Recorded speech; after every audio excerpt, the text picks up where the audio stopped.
రాజేంద్ర ప్రసాద్ తెరపై ఒక లెజెండ్ కావచ్చు, కానీ తెర వెనక లెజెండ్గా ఉండటానికి వినయం, ఓర్పు, గౌరవంతో పాటు సంస్కారం కూడా ఎంతైనా అవసరం. మీరు ఒక వ్యక్తి గౌరవం ముఖ్యమని నమ్మితే అతనితో ఏకాంతంలో కూడా అలాంటి మాటలు మాట్లాడకూడదు. కానీ పబ్లిక్ ప్లాట్ఫామ్లో రాజేంద్ర ప్రసాద్ గారు మాట్లాడిన మాటలు చాలా బాధకు గురి చేసేటటువంటి విషయాలు. ఈ సంఘటన అలీని బాధించడమే కాదు, ముఖ్యంగా ఆ ఇద్దరు నటులను గౌరవించే ప్రేక్షకులకు కూడా బాధించేటటువంటి విషయాలు ఇవి. మనం అందరం తప్పులు చేస్తాము, కానీ తమ భావోద్వేగాలను నియంత్రించుకునే సామర్థ్యం ఉండి ఇతరులతో గౌరవంగా ప్రవర్తించడం మరియు ఇతరులను కించపరిచే మాటలకు బదులు వారి గౌరవాన్ని పెంచే విధంగా మాట్లాడేవారే నిజంగా లెజెండ్. అసలు ఏం జరిగింది? సినీ దర్శకుడు ఎస్వి కృష్ణారెడ్డి పుట్టినరోజు వేడుకలు హైదరాబాద్ ఫిలిం నగర్లో జూన్ 1వ తేదీన జరిగాయి. ఈ కార్యక్రమానికి నటుడు రాజేంద్ర ప్రసాద్ కూడా అటెండ్ అయ్యాడు. ఈ సందర్భంగా రాజేంద్ర ప్రసాద్ మాట్లాడుతూ సహనటుడు అలీపై అనుచితంగా మాట్లాడాడు. అదే స్టేజ్ పైన ఎస్వి కృష్ణారెడ్డి, నిర్మాత అచ్చిరెడ్డి, సీనియర్ నటుడు మురళీమోహన్ ఉన్నారు. స్టేజ్ క్రింద తెలుగు సినీ పరిశ్రమకు చెందిన నటులు పెద్ద సంఖ్యలోనే కూర్చొని ఉన్నారు. రాజేంద్ర ప్రసాద్ తన ప్రసంగంలో నటుడు అలీని ఉద్దేశించి చెప్పడానికి కూడా వీలైన మాటలు అన్నారు. ఏరా అలీగా, ఎక్కడ డాష్ కొడుకు అంటూ బూతులు మాట్లాడాడు. ఆ సమయంలో అలీ ఆశ్చర్యపోయి సిగ్గుపడి నిలబడ్డారు. తర్వాత కొంతమంది ఇలా ఎందుకు మాట్లాడారు సార్ అని రాజేంద్ర ప్రసాద్ను అడిగితే, నేను కామెడీ బెస్ట్ నటుడిని, యాక్షన్ హీరోలా ఉండను, నేను పనిచేసే ప్రదేశంలో ఎలా ఉంటానో ఆ ఫంక్షన్లో కూడా అలాగే ఉంటూ మాట్లాడాను, నా కుటుంబ కార్యక్రమం ఇది అని అన్నాడు. చూడండి, ఇక్కడ రాజేంద్ర ప్రసాద్ అది కుటుంబ కార్యక్రమాన్ని కుటుంబంతో పోల్చాడు. కుటుంబంలో ఎవరినైనా ఆ డాష్ కొడుకు అంటే ఎన్ని గొడవలకు దారితీస్తుంది ఒక్కసారి మీరే ఆలోచించండి. అలీ గారిని అవలోకగా అంత పెద్ద మాట అనేసిన తర్వాత కూడా రాజేంద్ర ప్రసాద్ గారు తన తప్పుని తెలుసుకోకుండా మళ్ళీ ఈయన సంస్కారం గురించి ఏం మాట్లాడుతున్నారో ఈ వీడియోలో మీరే చూడండి. ఈ మధ్య కొన్ని ఫంక్షన్లు బుక్కుని నేను మాట్లాడుతుంటే కూడా దాన్ని రాంగ్గా అర్థం చేసుకుంటున్నారు. మీ కర్మ, అది మీ సంస్కారం మీద ఆధారపడి ఉంటుంది, నేనేం చేయలేను. ఒకవేళ తప్పుగా అర్థం చేసుకున్నట్టయితే మీ సంస్కారం. నేనైతే ఇట్లాగే ఉంటా, సరదాగా ఉంటా ఎవరితో. అలా మీరు అర్థం చేసుకోవడం మీ కర్మ, అది మీ సంస్కారం మీద ఆధారపడి ఉంటుంది అని అంటున్నాడు. అలా కాకుండా ఏదో నా నోటితో అనుకోకుండా ఒక తప్పు దొర్లింది, ఇక్కడ ఉన్నటువంటి అలీ గారు మరియు మీరందరూ కూడా నన్ను క్షమించండి అని ఉంటే ఆయన గౌరవం అమాంతంగా పెరిగేది. కానీ అలా కాకుండా మీరు అలా అర్థం చేసుకోవడం మీ సంస్కారం అని అంటున్నారు. అంటే ఆయన సంస్కారం ఏంటో ఇక్కడ స్పష్టంగా అర్థమవుతుంది. అసలు సంస్కారం ఏంటో అలీ గారిని చూసి మీరు నేర్చుకోండి. అంత పెద్ద అవమానం జరిగిన తర్వాత రాజేంద్ర ప్రసాద్ గారిని అందరూ ట్రోలింగ్ చేస్తుంటే అలీ గారు ఏం మాట్లాడారో, ఆయన సంస్కారం ఏంటో ఈ వీడియోలో మీరే చూడండి. అందరికీ నమస్కారం అండి. నిన్న కృష్ణారెడ్డి గారు పుట్టినరోజు సందర్భంగా ఈవెంట్లో అనుకోకుండా ఆయనకి మాట తుల్లింది, అది సరదాగా అని. బట్ ఏంటంటే దీన్ని తీసుకొని మీడియా మిత్రులు దీన్ని కొద్దిగా వైరల్ చేస్తున్నారు. ప్లీజ్, ఆయన మంచి ఆర్టిస్టు, ఆయన పుట్టుక దుఃఖంలో ఉన్నాడు, మనందరికీ తెలుసు. ఇటీవల మంచి కాలంలో తన కూతురు పోయింది, అమ్మలాంటి బిడ్డ. సో అందుకోసం ఆయన కావాలని చెప్పింది కాదు. దీన్ని మళ్ళీ ఎవరు కూడా దీన్ని రప్చర్ చేయకండి ప్లీజ్. ఆయన పెద్ద ఆయన. నమస్కారం.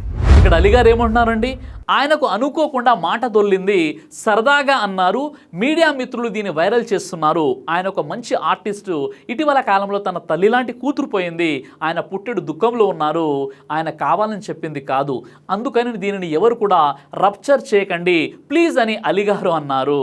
ఇది అలీ గారి గొప్ప సంస్కారం. ఎందుకంటే ఆయనను అన్న మాట చిన్న మాట ఏం కాదండి, చాలా పెద్ద బూతు అది. అయినప్పటికీ ఆయన ఆ విషయంలో ఎంతో సంయమనం పాటించారు. అలీ గారు ఈ విషయంలో మీరు గ్రేట్ అండి.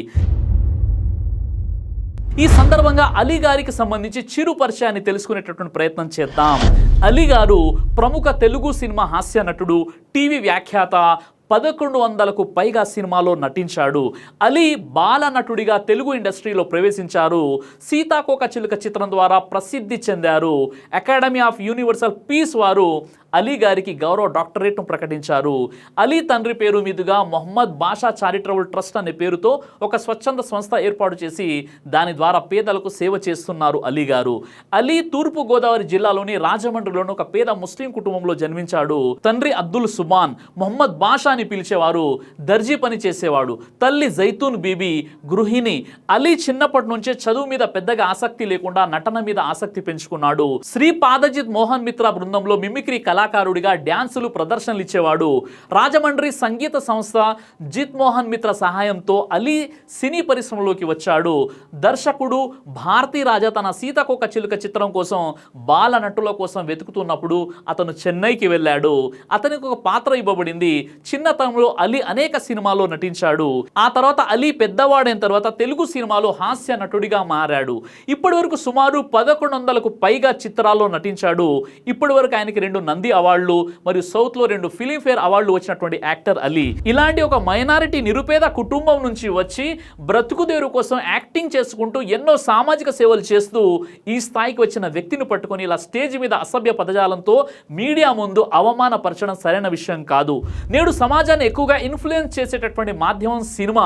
అలాంటి సినిమా ఇండస్ట్రీలో ఉంటూ ఇలా అసభ్యకరమైన మాటలు మాట్లాడి సమాజానికి ఏం సందేశం ఇస్తున్నారండి రాజేంద్ర ప్రసాద్ గారు? తెలుగు సినిమాలో గౌరవనీయులైనటువంటి వ్యక్తి రాజేంద్ర ప్రసాద్. అతను స్టేజ్ మీద అలా అనడం వెనుక వారిద్దరి మధ్య సన్నిహిత సంబంధాలు ఉండవచ్చు. కానీ విషయం ఏంటంటే బహిరంగ వేదికపై కెమెరాలు మరియు అన్ని వయసుల ప్రేక్షకుల ముందు అలా మాట్లాడడం సంస్కారం అనిపించుకోదు. ఈ విషయం ఆన్లైన్లో లక్షలాది మందిని దిగ్భ్రాంతికి గురి చేసింది. తోటి కళాకారుడు మరియు స్నేహితుడైనటువంటి అలీ లాంటి వ్యక్తిని తిట్టడం అనేది emotional maturity and stage discipline అతనికి లేదు అనే విషయం ఇక్కడ మనకు అర్థమవుతుంది. వ్యక్తి ఎంత సీనియర్ లేదా లెజెండరీ అయినా కూడా ఒకరి పట్ల మరొకరికి పరస్పరం గౌరవం అనేది ఉండాలి. మాట్లాడే విధానం ఉండాలి. బహిరంగంగా అవమానించడం, ముఖ్యంగా సన్నిహితులను ఇలా అనడం సరైంది కాదు. ఈ సంఘటన అలీని బాధించడమే కాదు, ముఖ్యంగా ఆ ఇద్దరు నటులను గౌరవించే ప్రేక్షకులను కూడా బాధించింది. ఇక్కడ కులాలు మతాలు అనేవి కావు. ఈ ప్లేస్లో అలీ గారు ఉండి ఆ ప్లేస్లో రాజేంద్ర ప్రసాద్ గారు ఉన్నా నేను ఇదే విధంగా స్పందించేవాడిని. మనమందరం తప్పులు చేస్తాము, కానీ తమ భావోద్వేగాలను నియంత్రించుకునే సామర్థ్యం ఉండి ఇతరులతో గౌరవంగా ప్రవర్తించడం మరియు ఇతరులను కించపరిచే మాటలకు బదులు వారి గౌరవాన్ని పెంచే విధంగా మాట్లాడేవారు నిజంగా అతనే గొప్ప వ్యక్తి, అతనే లెజెండర్. ఇతరుల గౌరవం ముఖ్యమని భావించే ప్రతి ఒక్కరు కూడా ఈ వీడియోని షేర్ చేయండి. జై హింద్. దైవ ప్రవక్త ముహమ్మద్ సల్లల్లాహు అలైహి వసల్లం వారు తెలియజేశారు, కడుపుకు సంబంధించినటువంటి అన్ని రకాల వ్యాధులకు అద్భుతమైనటువంటి ఔషధం తల్బీనా. ఇది దైవ ప్రవక్త వారి సున్నత్. మంచి ఆహారం, ఇమ్యూనిటీ బూస్టర్, ఇందులో షిఫా ఉంది. ఇది మంచి ఔషధంగా కూడా పనిచేస్తుంది. కాబట్టి పిల్లలు అయినా పెద్దలు అయినా ఎవరైనా దీనిని ఉపయోగించవచ్చు. అలాగే ఖురాన్లో దైవం తెలియజేశాడు, తేనెలో మీకు స్వస్థత ఉంది అని. కాబట్టి స్వచ్ఛమైనటువంటి ఫారెస్ట్ హనీ కోసం మీరు సంప్రదించండి. అలాగే పురుషుల కోసం ప్రత్యేకంగా తయారు చేయబడినటువంటి షాహీ హల్వా, ఇది లైంగిక సమస్యలను దూరం చేసి శృంగార సామర్థ్యాన్ని పెంచుతుంది. మీ దాంపత్య జీవితంలో మంచి అనుభూతినిస్తుంది.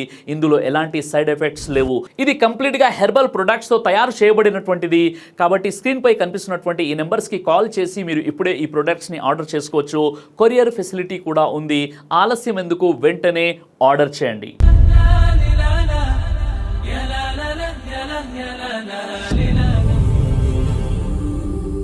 బ్రదర్ సిరాజ్ అని యూట్యూబ్ ఛానల్ని మీరు సబ్స్క్రైబ్ చేసినట్లయితే ఇన్షాల్లా దైవచిత్తం అయితే మీకు వీడియోస్ వస్తుంటాయి. అదేవిధంగా బ్రదర్ సిరాజ్ అనేటటువంటి ఫేస్బుక్ని కూడా లైక్ చేయడం వల్ల మీకు వీడియోస్ వస్తుంటాయి.